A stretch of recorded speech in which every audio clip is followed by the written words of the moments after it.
For tiden er vores sundhedssystem under massivt pres med alt for få hænder til alt for mange mennesker. Derudover er der så mange dødelige sygdomme, som ville kunne være overlevet, hvis det bare blev fanget tidligt nok. Vi har en idé, som vi tror kan hjælpe med at løse begge de her to problemer. Vi foreslår hjemmemonitorering af alle pensionister. Vi foreslår, at alle husholdninger med pensionister får udleveret udstyr til at kunne måle puls og blodtryk, eventuelt en gang om ugen. Den data, som kommer ud, vil blive opbevaret i data, så en AI, altså kunstig intelligens, kan spotte en problematisk trend, som vil kunne forårsage en tidlig død.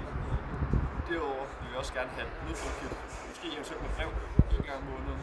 Så kan de her pensionister selv tage en blodprøve, og vi vil kunne kreere en form for blodplads, så man kan se, hvis der er nogle af tallene, der varierer meget fra det normale, den skulle ligge på.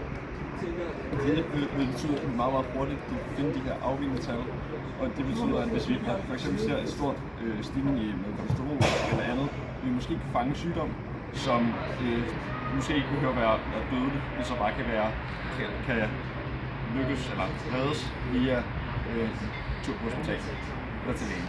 Det er en løsningscenter.